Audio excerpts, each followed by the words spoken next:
कई कई जगह तो आज भी लोग कहते हैं शंकर जी का शिवलिंग क्या घर में रख सकते हैं? अरे तो कौन ने मना करा? शंकर जी को स्पर्श क्या नारी कर सकती है? कौन ने मना करा? शंकर को पानी चढ़ा सकते? कौन ने मना करा? शंकर के बराबर कोई नहीं साधेगा।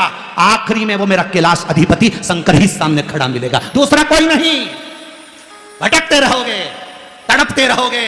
परिवार वाले, गरुड़ पुराण कहती है जीवात्मा जब अंतिम समय में आग लगती है, आत्मा रोती है। शिव और पार्वती, माता और पिता, उसको हृदय से लगा कर कहते हैं मत रो। ये परिवार वाले तो लुटे रहे हैं, चोटते।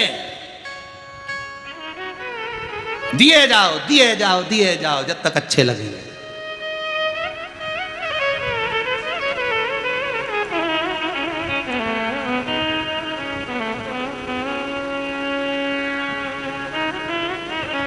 हमें तो लूट लिया परिवार वालों ने, पोता पोती ने, बहू और बेटे ने। दादा दादा कहकर कुरकुरा ले आते थे, नाना नाना कह करके बिस्कुट खा जाते थे।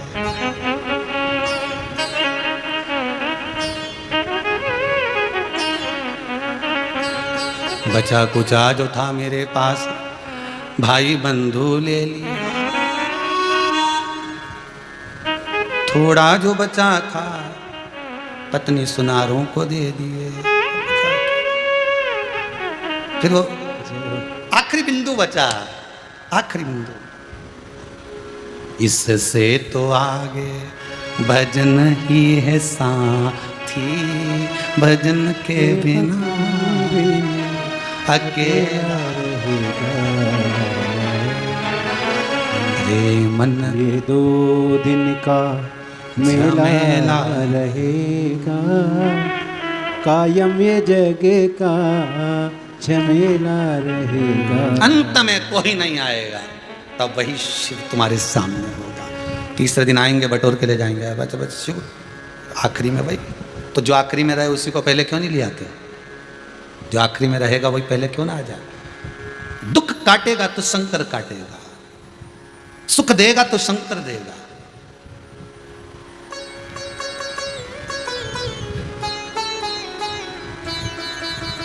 वो देता है, उसकी यहां कमी नहीं, उसके दरवाजे पर पहुंचो। जब लॉकडाउन खुल जाए तब कुबेरेश्वर धाम आओ, मना नहीं है। भले शंकर नहीं बैठा अभी, पर भूमि वही है। इस भूमि का प्रमाण है 3 महीने में, हर 3 महीने में बुला ही लेता है। कैसे भी तुम्हारी मुराद पूर्ण हो फिर बुला ले, फिर कुछ अच्छा हुआ फिर बुला ले, फिर कुछ हुआ फिर बुला ले। शिव है वो शंकर। बहुत सुंदर संबंध बनाओ, मना नहीं, पर थोड़े थोड़े रिश्तेदारी बनाओ, थोड़ी, कहीं कहीं ज़्यादा नहीं। हमको सब, हम तो बहुत कम वाले हैं, क्योंकि शंकर भगवान का परिवार हमारा अपना है। इसके सिवा हम कहाँ जाएं, किससे कहें, किससे कहें? कलावती ने कहा ना जाने पथिक थे, मेरी सुंदरता को देखकर मेरी ओर लुभान्वित हो रहे थे, मुझे छूने का प्रयास करा, इसलिए इनका शरीर जल गया। तो तूने इनमें आग लगाई है क्या? कोई कुछ चीज डाल दी और आग लगा दी क्या? कलावती कहती है मैंने तो आग नहीं लगाई, मेरे को नहीं मालूम क्या हुआ, इनने स्पर्श करा और ये बेहोश होकर के पति ने कहा ये कुछ और नहीं, अपन किसी सतगुरु से पूछते हैं। गुरु के पास गए, गुरुदेव बताओ कलावती के शरीर का मात्र स्पर्श करने पर इन चारों की गति ऐसी कैसे हो गई? गुरुजी ने कहा यह कलावती के मंत्र का प्रभाव है। जिस भगवान की भक्ति कलावती करती है उसका मंत्र जो जपती है वो रोमावली में समाया हुआ था, वही रोमावली ने इनके शरीर को आग लगा दी है, वही रोमावली ने इनके शरीर को आग लगा दी है। भजन में क्या दम होता है। कई लोग कहते हैं महाराज आप 3-3 घंटा वेट कर कथा वाजते रहे तो कथा में है क्या? कई लोग कहते हैं मंदिर में जाकर लोटा भर के पानी चढ़ाने से मिलता क्या है? कई लोग कहते हैं भगवान का भजन करने से क्या मिलता है? कभी मौका मिले जिंदगी में, गाड़ी ड्राइव कर रहे हो, गाड़ी चला रहे हो, बहुत भयंकर एक्सीडेंट हो गया, गाड़ी चकनाचूर हो गई और तुम बच के निकल गए हो, समझ लेना तुम्हारी भक्ति का कोई बल होगा, नाम स्मरण होगा जो तुम्हें बचा कर लिया है। बहुत बड़ी बीमारी हो गई, बहुत बड़ा रोग हो गया, और इतने बड़े रोग में तो लोग पहले स्टेज, दूसरे स्टेज, चतुर्थ स्टेज में आकर निपट जाते हैं। उस बीमारी से भी बचकर अगर तुम भगवान की भक्ति में लगे हो, समझ लेना कि वो परमात्मा तुमको रखा हुआ है। बहुत बड़ी, कहीं कहीं कुछ हो गया, कहीं कुछ हो गया, कहीं मालूम पड़े घाटा लग गया, लाखों करोड़ों रुपए तुम्हारे चले गए, व्यापार बंद पड़ा है, कमाई हो नहीं रही, उसके बाद भी तुम 2 रोटी खा रहे हो, वो परमात्मा की कृपा है। वो उस पर साधुवाद दीजिएगा, उसको धन्यवाद दीजिएगा।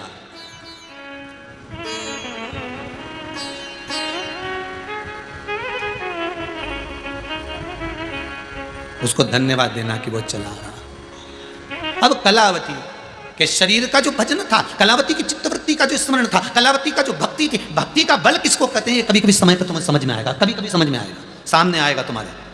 भक्ति का बल किसको कहते हैं? वेंटिलेटर पर पड़े और वापिस आ गए, ये भक्ति का बल है।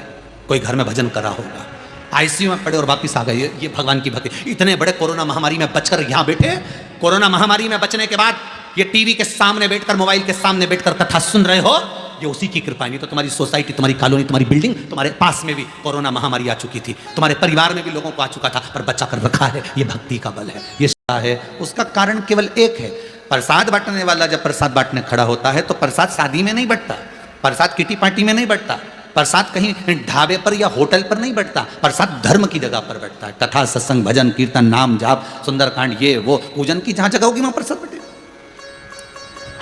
धर्म की जगह पर जब प्रसाद बट रहा है और आप प्रसाद बांटने खड़े हुए हो, आपका वाला आया तो आपने हाथ को इतना फैला लिया, और पराया आया तो हाथ को आपने छोटा कर लिया। अपने वाले को देखकर जो व्यक्ति धर्म की जगह पर खड़े होकर अन्याय कर जाता है, कपट कर जाता है, छल कर जाता है, बेईमानी और प्रपंच कर जाता है, मात्र प्रसाद दूसरे का, और उसमें भी तुम बांटने में छल कर रहे। अपना वाला आया तो तू 2 पेड़ा ले ले, और पराया आया तो तुम आधा ले लो, 1 ले लो। उस व्यक्ति को जिंदगी में रोना पड़ता है, नरक उसको भोगना पड़ता है।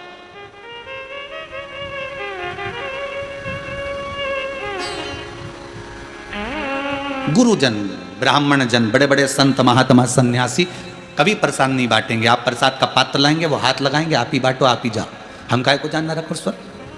संत, साधु, सन्यासी, तपस्वी, साधक, उपासक कभी प्रसाद नहीं बांटते। वो तो पात्र लाओगे, हाथ को लगाएंगे और कह देंगे आप लोग बांट लीजिए, आप बांटो आपस में, हम नहीं बांटेंगे।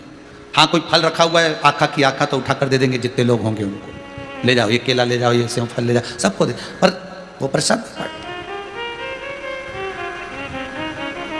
हमारे शास्त्र कहते हैं कहीं ना कहीं इंद्र से माला का अपमान हुआ, इसलिए इंद्र को सत्ता विमुख होना पड़ा।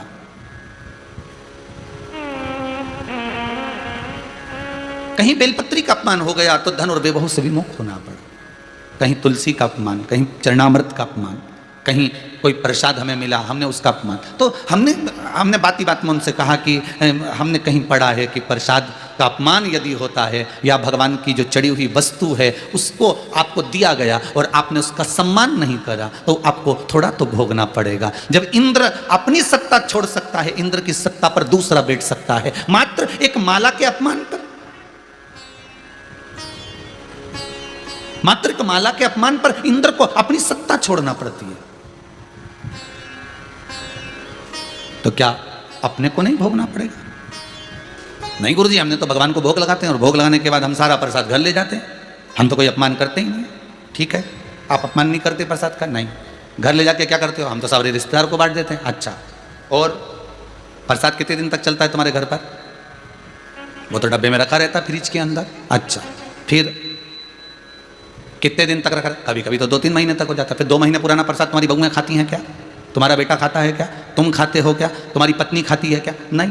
बाद में क्या होता है उस प्रसाद का? उसको फिर कोई नहीं खाता तो हम, हमारे बर्तन मांजने वाली आती है ना, वो झाड़ू वाली आती है, हम उसको दे देते। अच्छा, आज की बर्तन वाली, आज की झाड़ू वाली इतनी होशियार है कि ये सड़ा हुआ कोई, वो तो ये समझ, उसको प्रसाद का भान नहीं है, उसको प्रसाद का ज्ञान नहीं है। वो नहीं जानती कि ये प्रसाद ठोर है, कि ये गिरिराज जी का प्रसाद है, कि ये तिरुपति का प्रसाद है, कि ये भोलेनाथ जी का प्रसाद है, कि ये सत्यनारायण भगवान का प्रसाद है, कि ये कुबेर भंडारी का प्रसाद। उसको नहीं मालूम, उसको तो मतलब है केवल मिठाई से। उसने तो देखा कि इसमें घी की गंध आने लगी, उसने तो देख लिया इसमें घी की गंध आ रही है, तो उसने तो उठाया और ले जाते कहीं पटक गई। उसने तो माला तो इंद्र को दी थी, इंद्र ने ऐरावत को दी, ऐरावत ने नीचे पटकी। दुर्वासा बाबा को अगर श्राप देना था तो उस ऐरावत हाथी को देना था, फिर इंद्र क्यों लगा? क्योंकि प्रसाद वो लेकर आया था। श्राप उस इंद्र को क्यों लगा? क्योंकि वो लेकर आया था, वो मांग कर लाया था। इसमें ऐरावत हाथी का दोष नहीं है, इसमें ये काम वाली का दोष नहीं है, इसमें नौकरानी का दोष, सेविका का दोष नहीं है। दोष आपका है। या तो आपको जितना खाना था उतना लेकर जाना था और उतना भोग करना था, आपने कहीं फ्रिज में रख दिया होगा, आखिरी में वो सड़ता रहा, तड़ता रहा। प्रसाद का मतलब आप लोग जानते होंगे, प्रसाद का मतलब होता है प्रभु का साक्षात दर्शन। प्रसाद, प्रभु जिसमें सदा विराजमान है। हम प्रसाद क्यों लेकर आते हैं? कि हम जिस तीर्थ का दर्शन करने गए हैं, परमात्मा हमारे साथ थोड़े दिन के लिए हमारे घर में रहे। वहां के ब्राह्मणों ने बताया, पंडाओं ने, कि पूछ रहा थे कोई भंवरलाल जी आए थे, एक बार नहीं मिले, 2-3 महीना फिर एक बार मिलना हो गया दिवाली के समय पर। तो उन्होंने कहा, गुरुदेव गलती मेरी पत्नी से और मुझसे, हमसे हुई है। वो प्रसाद हम रख देते थे फ्रिज में और वो प्रसाद बाद में इधर उधर फेंक दिया जाता था, गलती हो गई। उसकी क्षमा क्या है? उसके लिए सॉरी संबोधन क्या है?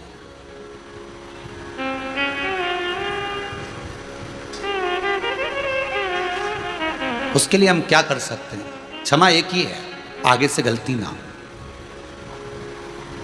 गलती को अगर संवारना है तो आगे गलती ना हो उसका स्मरण करें। उन्हें कहा भोग नहीं लगाएं क्या? बिल्कुल लगाओ, खूब लगाओ। प्रसाद नहीं ले जाएं, खूब ले जाओ भर के। पर जिसको प्रसाद दो तो डब्बे के ऊपर एक स्लिप लगा कर दे देना कि ये प्रसाद तुमको, जैसे मिठाई वाले बंगाली मिठाई देते हैं, मिठाई वाले दूध की मिठाई देते हैं, तो उस पर एक स्लिप लगा देते हैं, इसको 24 घंटे में यूज़ करो, 24 घंटे में निपटा जाओ, नहीं तो ये बेकार हो जाएगी और हमारी दुकान की जवाबदारी नहीं होगी। बोला सही है कि गलत है? बड़ी बड़ी दुकानों पर अगर आप मावे की मिठाई ला रहे हो, आप अगर बड़ी बड़ी दुकानों से दूध लेकर आ रहे हो, तो उस पर डब्बे पर लिख दिया जाता है 24 घंटे में प्रयोग कर लेना, 24 घंटे के बाद हमारी गारंटी नहीं है। उसी तरह प्रसाद को देते समय तुम क्यों नहीं कहते कि ये तुम्हें अभी इतना समय तक खाना है? हम तो इस व्यासपीठ से बार बार तुमको कह देते हैं कि बेलपत्री अगर खाना है तो रात्रि होने से पहले खा लेना। इस व्यासपीठ से जो नियम है वो पूरे पूरे बताए जाते हैं कि बेलपत्री खाना है, आप रात्रि के पहले पहले खा लो। रात रखना नहीं, बेलपत्री जो औषधि के लिए दें उसको रात को नहीं रखना। और आपने कई बार कथाओं में सुना भी होगा ये बात, हमने बार बार कही है, बारंबार कही। उस प्रसाद के महत्व को जाने। कहीं तो हमसे गलती हो रही है। आप आए नहीं, सुबह हो गई, मेरी पूजा की थाली धरी की धरी रह गई। क्यों नहीं आ रहे? क्यों नहीं?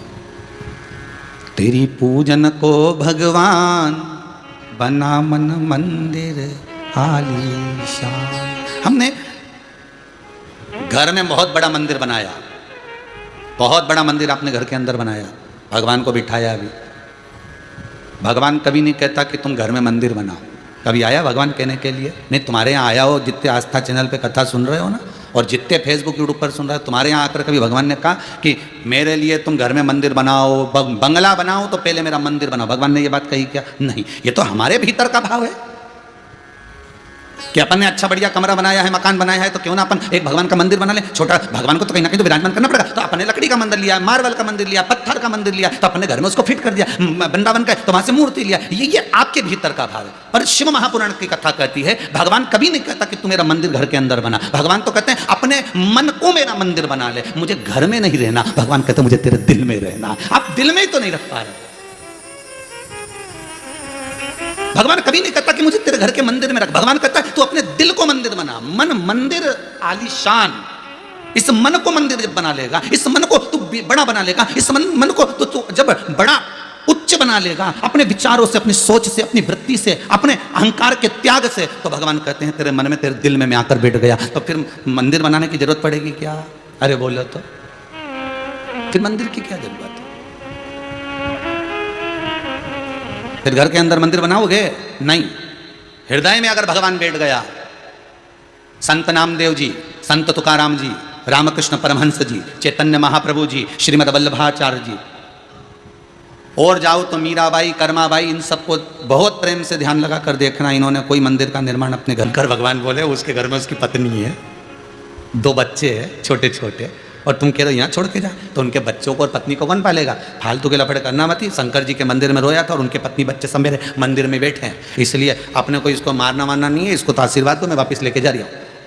तो भगवान कृष्ण बोले हम काय को आशीर्वाद दे, तुम लेके आए तो तुम आशीर्वाद दो, तो फिर तो वैकुंठ को नरसिंह मेहता को क्या देना हम समझते हैं। नरसिंह मांग तुझे क्या चाहिए? नरसिंह जी बोले कुछ नहीं, बस भक्ति दे दीजिए।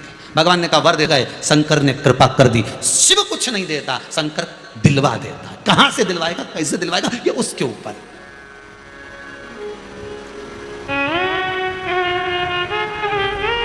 जब शिव दिलवा दे,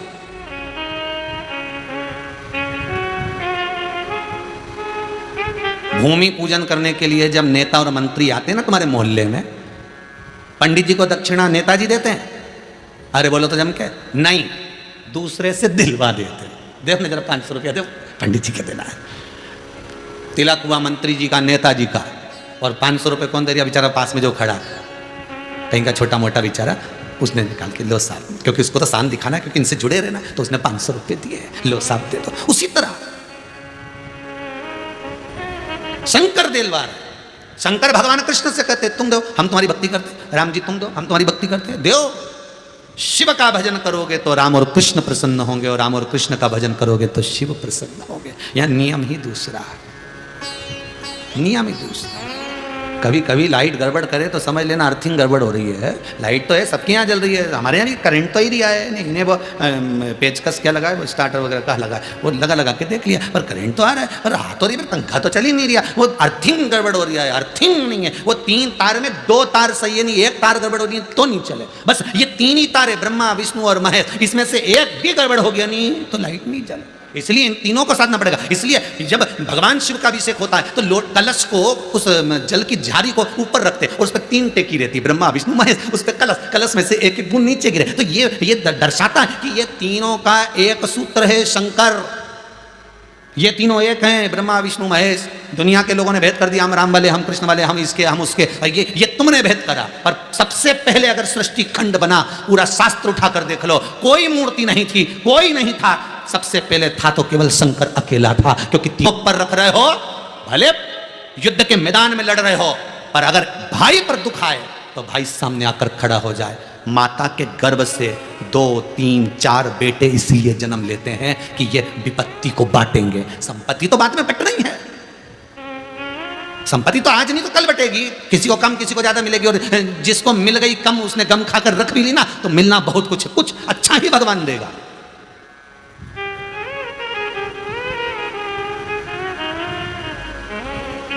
माता पार्वती ने श्री गणेश जी महाराज जी से कहा, तेरा भाई है कार्तिक है। गणेश जी ने पूछा, ये मेरा भाई? हाँ। किस लिए? कि विपत्ति को हरने के लिए, संपत्ति को हरने के लिए नहीं, विपदा को जो काट ले वो भाई है। पर आज के जमाने में लोग संपदा को काटने, भाई ये हमारा है, वो उसका है, वो उसका। और क्यों मन मोटाव करो रे, क्यों करो, किस लिए? अभी ये कोरोना महामारी में तुमने देखा होगा, अच्छे अच्छे सूरमा चले गए, वो संपत्ति यहीं रह गई। और अगला तीसरा राउंड आने वाला है, भगवान भी गेम खेल रहा है। जितने निकल गए दूसरे राउंड में, जितने निकल गए, ये तो हमें लगे नहीं जैसे वो पुलिस की भर्ती नहीं होती, प्रथम राउंड में इतने पास तो क्या निकाल दो इनको, दूसरे राउंड में इतने तो क्या निकाल दो, तीसरे में तो अभी तो कहते कितने राउंड बचे होंगे। और ये अगर कोरोना महामारी के राउंड खत्म हो गया, ये गेम खत्म हो गया, तो मोबाइल में तो ढेर सारा गेम खोलो रे, उसके पास में गेम की कमी। एक बार गेम खेला नहीं तो केदारनाथ जी में निपटाया सब, दूसरी बार गेम खेला नहीं तो गुजरात में निपटा ही दिया, तीसरी बार गेम खेला नहीं तो इधर पूरा जितना समुद्र के तट पे थे सबको निपटा बैठा। उसके पास तो गेम की कमी नहीं, कभी नहीं किसी भी तरह का। और कब कौन सा गेम खेल जाए, अभी ये नया गेम खेल रहा कोरोना महामारी का। प्रथम राउंड पूरा हो गया, दूसरा राउंड पूरा हो गया, तीसरे राउंड की तैयारी है। सारे देवता आपस में विचार कर रहे कौन जीता। अब इतने में भगवान बोले अभी जीता नहीं, तीसरा राउंड तो जीतने, तो कितने निपटते देखा जाएगा। अपन सब गोटियां हैं, भगवान से प्रार्थना करना, दादा अच्छी जगह चलना, अच्छी जगह चल दी चाल तो फिर तो बच गए। बस वही बात है, अच्छी जगह सत्संग में चले गए तो बच गए। और जितने शंकर के भगत हैं, जितने जिन्होंने रुद्राक्ष महोत्सव का आनंद लिया, एक एक रुद्राक्ष जिनके घर में पहुंचा, उसके घर में एक नहीं मरा, शिव ने बचा लिया। शंकर आई विपदा, दुख आया, तकलीफ आई, कष्ट आया, रोग आया, कोरोना महामारी भी आई, पर बाबा ने बचा कर निकाला। अच्छी चाल में चले गए थे। और आपसे निवेदन है, अभी भी जितने लोग कथा सुन रहे हो, घबराना नहीं, शंकर की कथा सुन रहे हो। तीसरा राउंड भी अपन देख लेंगे, निपट लेंगे। अपन तो शंकर जी के हाथ की गोटियां हैं, किसी के हाथ से सामने वाली पार्टी कितने गेम खेलने पर, या तो शिव के हाथ में, शंकर के हाथ में, और वो मृत्यु लोक में रहता है।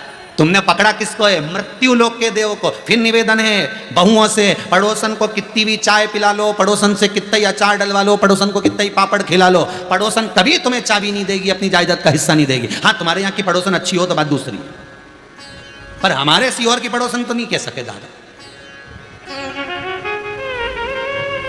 नहीं, तुम जितना लोग जहां जहां कथा सुन रहे हैं, नहीं ये ऑस्ट्रेलिया वाले, सिडनी वाले, तुम्हारे यहाँ भी पड़ोसन अच्छी हो तो हमको मालूम नहीं, बांगड़ जी हमको नहीं मालूम, और तुम्हारे बीआई जी यहाँ आए, इनके यहाँ की पड़ोसन अच्छी हो तो हमको नहीं मालूम कि पड़ोसन को कितनी भी चाय पिला लो, पड़ोसन को कितना भी तुम अचार डाल दो, पड़ोसन को कितना भी तुम मत करो, तुम भले कहीं पर भी जाकर रहो, इसके बाद भी सास मरेगी तो जायदाद का हिस्सा तुझे ही देगी, क्योंकि वो उसको प्रीता उसके पुत्र से है, किसको देने वाला। उसी तरह शंकर, उसी तरह मेरा मृत्यु लोक का देव अधिदेव महादेव है। तुम चाहे किसी को भी भज लो, पर आखिरी में पाला तो शंकर से ही पड़ना है। किसी ने शंकर जी से पूछा तुम्हारे यहाँ तो कोई नहीं आता, शंकर जी बोले हम शमशान में रहते हैं, जब व्यक्ति एक बार आ जाता है तो दूसरी बार जाता भी नहीं है। जब एक बार अगर आ गया तो जाएगा कहां से। पहले पार्वती जी को भी बड़ा मन दुखता था, अपने तो कोई आता ही नहीं, अपने तो कोई आता ही नहीं। शंकर भगवान बोले चिंता मत कर, आएगा तो ऐसा आएगा, फिर जाएगा ही नहीं। और नहीं आया तो शंकर भगवान बोले वो भी चिंता मत कर, बांध के लिए आएंगे। और वही हुआ, बांध के ला रहा, ले चलो। क्या चिंता मृत्यु,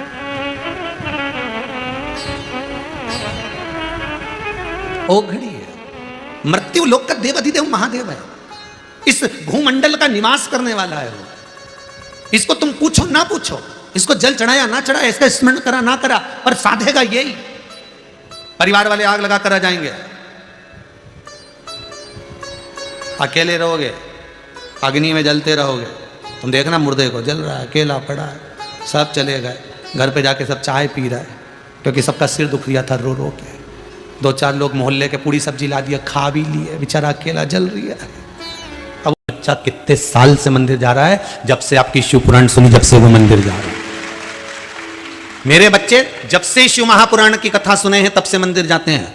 बस पहले मैं बेटे को मंदिर लोटा लेकर नहीं भेजती थी, पानी भरकर नहीं भेजती थी। मैं अपने बच्चों से कहती थी कि शंकर जी के मंदिर में झाड़ू लगा कर आओ, शंकर जी के मंदिर में सफाई कर आओ, शंकर जी के मंदिर में पोछा लगा कर आओ। मेरे बच्चे जाते थे। आज सबसे बड़ी प्रसन्नता की बात एक ही है कि जितने मंदिर शंकर के हैं, सारे मंदिरों में पहले जो गंदगी पड़ी रहती थी, कुत्ते सोए रहते थे, ताला लगा होता था, चिड़िया बैठी रहती थी, वो सब बंद होकर सारे मंदिरों में जो सफाई हो रही है, सारे मंदिरों में जो रौनक हो रही है, सारे मंदिरों में प्रत्येक सोमवार को पशुपति व्रत माताएं जब करती है, प्रत्येक सोमवार को शंकर जी के मंदिर में दिवाली होती है, क्योंकि एक माता 5-5 दिए लेकर जाती है। एक मंदिर में अगर 10 माताएं भी पशुपति व्रत करती है तो 50 दिए जब शंकर जी के सामने जलते हैं, तो रोज की दिवाली मेरे भोलेनाथ के मंदिर में होती है। प्रत्येक सोमवार को शंकर जी के मंदिर में दिवाली होती है महाराज, प्रत्येक सोमवार को। वो पशुपति व्रत प्रत्येक सोमवार को माताएं शंकर जी के मंदिर में दिया लगाकर दिवाली करती है और मीठे का भोग लगाती है। जैसे दिवाली पे लक्ष्मी जी को मीठा खिलाती है, ऐसे शंकर जी को खिलाती है। जब उसके मंदिर में दिवाली होती है, एक चोर शंकर जी के मंदिर में चोरी करने गया और अपने कपड़े को त्रिशूल में लपेट कर आग लगाकर चोरी का सामान देख रहा था, तो शंकर जी प्रसन्न हो गए कि तूने शिवरात्रि के दिन मेरे मंदिर में प्रकाश करा, मैं तुझे कुबेर बना देता हूं। चोर को जब वो कुबेर बना सकता है मात्र प्रकाश करने पर, मात्र प्रकाश करने पर, तो क्या आपको और हमको नहीं दे सकता? ये पेट, ये उदर, ये शरीर उसका दिया हुआ है, तो संभाल।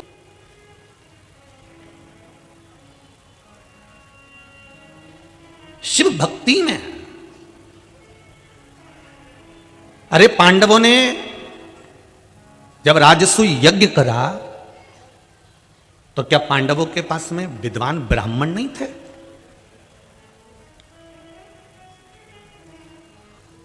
एक समझने वाली बात है, बहुत बहुत ध्यान देना। पांडवों की सभा में जब पांडव बैठे हुए थे, देवऋषि नारद का आगमन हुआ। और देवऋषि नारद जब आए और देवऋषि नारद ने आकर पांडवों को देखा, तो युधिष्ठिर को देखते ही देवऋषि नारद ने एक बात कही, युधिष्ठिर मुझे तुमसे कुछ बात करना।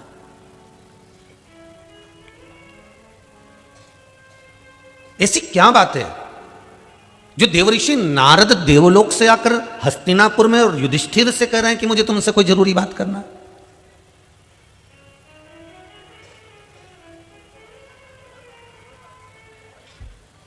किसी के पूर्वज, पितृ, बुजुर्ग जब नरक में भटक रहे होते हैं तब कोई सद्गुरु, कोई संत, कोई ब्राह्मण आपको बुलाकर कहेगा कि मुझे आपसे बात करना है। या आप अपने पथ से भटक रहे होगे तो कोई गुरुजन, कोई ब्राह्मण जन आपसे कहेंगे कि मुझे आपसे बात करना है। देवऋषि नारद को लगा आज युधिष्ठिर से मुझे बात करना है और अकेले में बात करना है और मुझे बात करना है। युधिष्ठिर, मुझे तुमसे कुछ बात करना है। युधिष्ठिर ने पूछा क्या बात करना है, बोलिए स्वामी। देवऋषि नारद, आपका आगमन हुआ है, बोलो क्या बात करना चाहते हो। देवऋषि नारद ने कहा बस बात इतनी सी करना है युधिष्ठिर कि मैं अभी बैकुंठ गया था, तुम्हारे पिता बैकुंठ में तो विराजमान हैं, राजा पांडु बैकुंठ में तो बैठे हुए हैं, पर वो रोते रहते हैं बैकुंठ में बैठकर। बैकुंठ में बैठकर और हमारे पिता रोए। बैकुंठ में बैठकर हमारे पूर्वज रोए। पांडवों ने मन में सोचा फिर हस्तिनापुर किस काम का। अगर हमारे पिता को लज्जा सहन करना पड़े, हमारे पूर्वजों को दुख सहन करना पड़े, हमारे पितरों को गालियां सहन करना पड़े, हमारे पूर्वजों को अपशब्द सहन करना पड़े, तो फिर इतनी बड़ी सांसदता किसी काम की नहीं है साहब, किसी काम की वो सत्ता नहीं। हमारे पिताजी बैकुंठ में क्यों रो रहे हैं? तो देवऋषि नारद ने कहा तुम्हारे पिता की एक इच्छा थी कि मेरे जीते जी मैं राजसू यज्ञ करूं, पर काल किसका हुआ, चले गए। राजसू यज्ञ रह गया है उनका, और वो राजसू यज्ञ जब तक होता नहीं तब तक तुम्हारे पिता बैकुंठ में भी रोते रहेंगे। तुम उनके पुत्र हो, तुम उनके बेटे हो, राजसू यज्ञ करिए।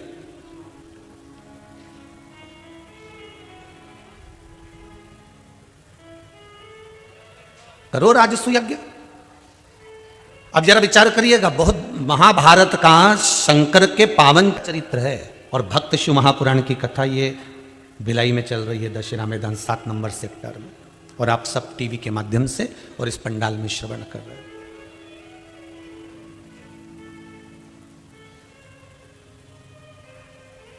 क्या पांडवों के पास में कोई विद्वान ब्राह्मण नहीं था? या पांडवों के पास में कोई विद्वत ब्राह्मण नहीं था? कोई ऐसा ऋषिवर, ऐसा कोई गुरुवर नहीं था जो राजसू यज्ञ करा देता?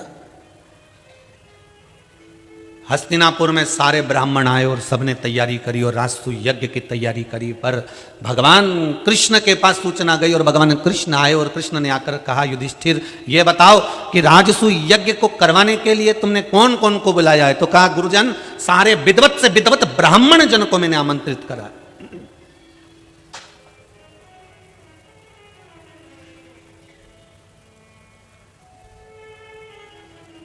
विद्वान से विद्वान ब्राह्मण जन को मैंने आमंत्रित करा। भगवान कृष्ण ने कहा इसमें कोई शिव का भक्त है? यज्ञ में कोई शंकर का भक्त है?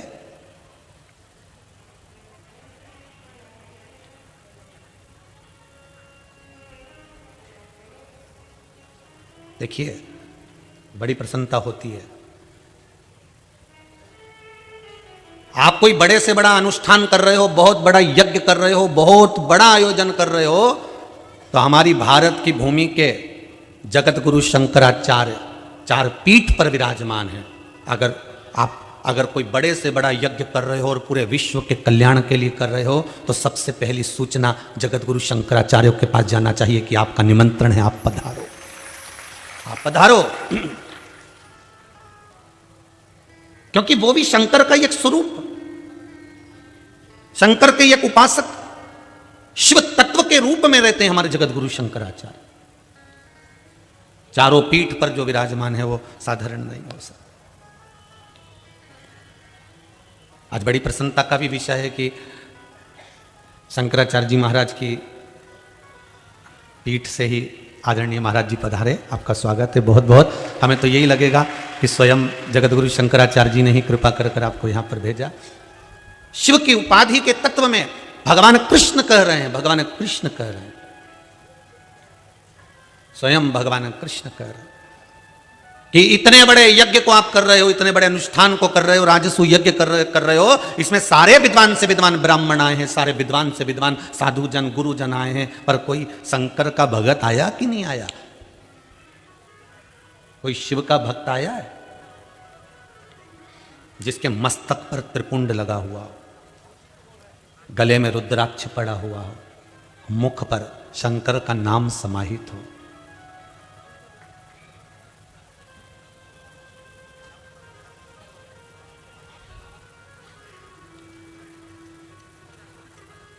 द्वादश तिलक जिसके संपूर्ण शरीर पर लगा हुआ हो, भस्म धारण करी हुई हो कंठ पर, मुख पर शिव का नाम जिसके हो, ऐसा कोई शिव भगत आया? क्या होता है शंकर के भगत को बुला लेने से? तुम्हारे नगर में भी, तुम्हारे क्षेत्र में भी, तुम्हारे क्षेत्र में भी अगर कभी जगत गुरु शंकराचार्य या चारों पीठ के शंकराचार्य आपके क्षेत्र में कभी आए, तो हमारा तो निवेदन रहेगा कि एक बार जाकर उनके चरण छूना, प्रणाम करना या दर्शन करना चाहिए। क्यों? शिव का एक स्वरूप ही माना गया है, शंकर का।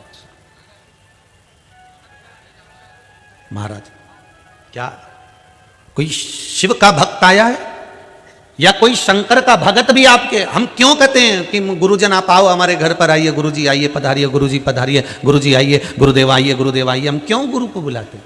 हमारे यहाँ प्रथा जो चली है गुरुजी को घर में बुलाने की, इसीलिए तो चली है कि शंकर का कोई भगत, शिव का कोई उपासक, भगवान का नाम लेने वाला, राम नाम, कृष्ण नाम, शिव नाम, जगदम्बा नाम, भगवान का नाम लेने वाला, दत्त का नाम लेने वाला, हरि विठ्ठल का नाम लेने वाला, पांडुरंगा का नाम लेने वाला, मेरे भगवान का नाम हरे कृष्ण किया है।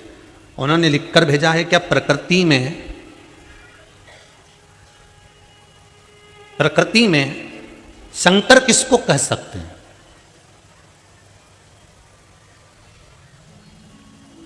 एक किसी ने प्रश्न किया है कि प्रकृति में शंकर किसको कह सकते हैं?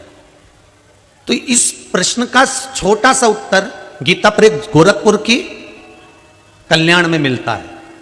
कल्याण अंक नंबर 3 कल्याण का, उसमें लिखा हुआ है प्रकृति में शंकर किसको कह सकते हैं? तो प्रकृति में शंकर वृक्ष को कह सकते हैं। किसको कह सकते हैं? पेड़ को, वृक्ष को। इन पेड़ों को, इन वृक्षों को हम शिव कह सकते हैं, हम शंकर कह सकते हैं। क्यों?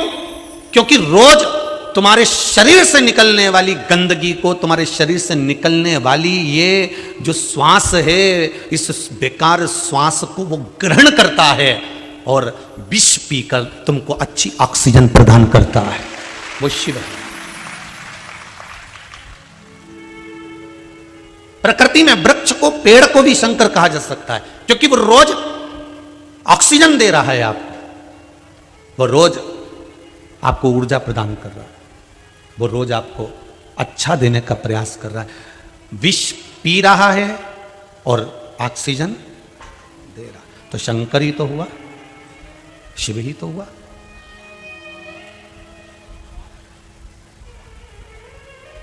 फिर शंकर के सिवा होगा कौन?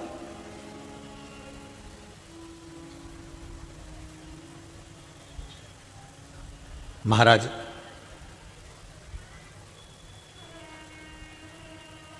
कोई शंकर का उपासक, कोई शंकर का भगत, कोई शिव का स्मरण करने वाला, हम तो यहाँ तक कहेंगे शिव महापुराण की कथा से, अगर कोई काशी, उज्जैनी, मल्लिकार्जुन, सोमनाथ, भीमाशंकर, वैद्यनाथ, बाबा धाम, मल्लिकार्जुन, त्र्यंबक, केदारनाथ, सोमनाथ, नागेश्वर, नागनाथ, अगर 12 ज्योतिर्लिंग से या कोई 4 धाम की तीर्थ यात्रा कर कर भी आ रहा हो और वो व्यक्ति अगर आपका परिचित है, तो आप प्रयास करना कि उससे कह देना तेरे घर जाने से पहले तू मेरे घर पर आ जा, थोड़ा सा चाय पानी पीकर चले जा, उतने में मेरा उद्धार हो जाए, उतने में मेरा उद्धार हो जाए। शिव महापुराण तो यहां तक कह रही है महाराज।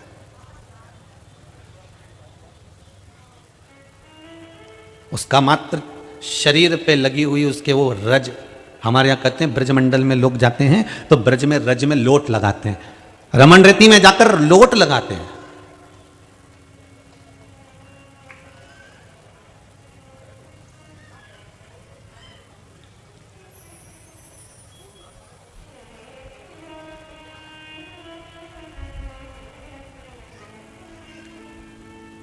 अगर रमन रेती जाओ तो रमन रेती में लोग लोट लगाते मिलते हैं उस रज में।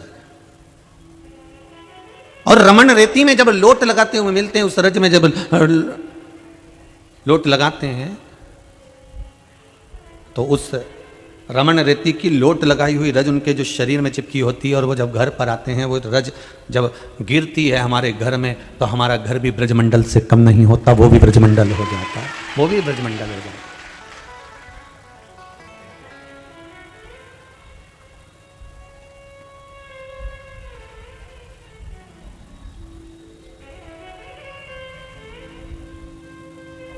वो भी ब्रजमंडल ही है, वो भी एक आनंद ही है।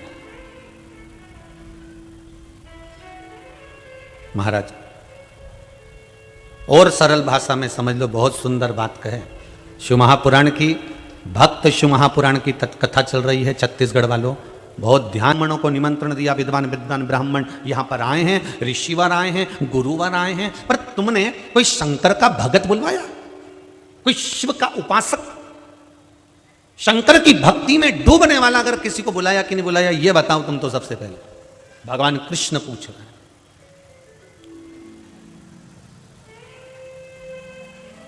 कारण शंकर के जो भगत होते हैं उनको सत्य से प्रीति होती है। आप जीवन में जो कुछ करो अपनी जगह पर है, पर गुरु के आगे, शिव भगत के आगे, शंकर जी के मंदिर में, शंकर की चौखट पर, शंकर के दरवाजे पर सत्य बोलना प्रारंभ कर दो, जीवन में सुख पा जाओ। जीवन का सबसे बड़ा सुख मिल जाएगा आपको सत्य का। शंकर को जितनी बेलपत्री प्रिय नहीं, जितना पानी प्रिय नहीं, उतना सत्यम शिवम सुंदरम। शंकर भगवान को सत्य प्रिय है। आप कुछ दें ना दें, सत्य दीजिए। हाँ जी, ये सत्य है, शिव को देव सत्य। माता सती ने शंकर को असत्य दे दिया था, फिर सती मैया की क्या दशा हुई, अपने पिता के घर में जलकर भस्म हुई। अपने पिता के घर में जलकर भस्म हो गई, क्योंकि सती मैया ने अपने पति को असत्य दे दिया था। शंकर जी ने पूछा क्यों, परीक्षा ली आई? सती माता ने कह दिया मैंने कोई परीक्षा नहीं ली है। शिव जी ने नेत्र बंद कर कर देखा, क्योंकि वो अंतर्यामी था, उससे कितना छुपाओगे साहब, कितना छुपाओगे, वो तो अंतर्यामी था। और उस अंतर्यामी ने देख लिया कि इसने सीता का रूप रखा, और सीता जी का रूप रखने के बाद फिर ये परीक्षा लेने गई। शिव जी ने देख लिया और मुझसे झूठ बोल दिया, जो मुझे प्रिय नहीं वो मेरे सामने रख दिया। ब्रह्मा जी ने झूठ बोला, इसलिए ब्रह्मा जी का सिर कटा। गाय ने झूठ बोला, इसलिए गौ माता का पूरा शरीर पूजा गया, प्रमुख को पूज्य बताया गया। केतकी के पुष्प ने झूठ बोला, वो भगवान पर कभी नहीं चढ़ पाया। झूठ बोलने पर आप उन्नति की सीढ़ी पर कभी नहीं चढ़ सकते, चढ़ भी गए तो वहां से धक्का देकर नीचे फेंक दिया जाएगा। इसलिए सत्य पर टिको, सत्य पर टिको। तुमने कोई भेजा है, एक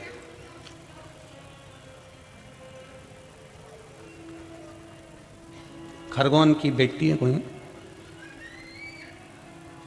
मयूर गुप्ता, खरगोन। मैं खरगोन से हूं, मेरी उम्र 23 साल है। जब खरगोन में आप कथा करने आए थे, मैंने पत्र भेजा था, पर इतने पत्र थे कि मेरा पत्र पढ़ा नहीं गया था। मौका मिला है इसलिए मैंने बिठले सेवा समिति कार्यालय, दशहरा मैदान, सेक्टर नंबर 7, भिलाई, छत्तीसगढ़ को पत्र लिख दिया है। वो पत्र आपको प्राप्त हुआ, ये भी डाकघर के द्वारा आया है। मैं डाकघर के सभी जो डाक देने वाले कर्मचारी हैं उनको नमन करता हूं आपकी भक्ति को, कि आपने डाक सही जगह पहुंचाई है। 23 साल की मेरी उम्र है, मैंने पत्र पहुंचाया है आपको, वहां पर पहुंचाया था, पढ़ नहीं पाए थे आप। गुरुजी, ये कोरोना महामारी जो 2 साल से चल रही है, इसमें मेरा पूरा परिवार डिप्रेशन में आ गया है। मेरे परिवार के लोग कई बार सुसाइड करने का विचार कर लिए हैं। हम भी ये विचार कर लिए थे, हमारी बुद्धि, हमारा दिमाग काम नहीं कर रहा है गुरुदेव। दवाई गोली खा रहे हैं डिप्रेशन से निकलने की, क्योंकि परिवार में कोई कमाने वाला नहीं, बड़ी तकलीफ है गुरुदेव। बस इतनी कृपा कर दो कि 2 साल में अभी तक कथा सुन सुनकर तो बच गए, क्योंकि आपने कहा था मरने से कोई फायदा नहीं है, प्लान चेंज करिए। पत्र में लिखा है मरने का प्लान चेंज करिए। तो हमने भी प्लान तो चेंज कर दिया, पर बार बार रहकर वही आता है, आपकी कथा चलती रहेगी तब तक तो हम नहीं मरेंगे, ये हमेशा लगता है। पर अब बताओ, कथा भी तुम्हारे चक्कर में बाँचना पड़ेगी। नहीं बाँचे और निपट गए तो बचना। अब हमको बस इतनी कृपा कर दो कि हम इस मानसिक बीमारी से बाहर आ जाएं। खरगोन की बेटी को मैं नमन करता हूं। बेटा,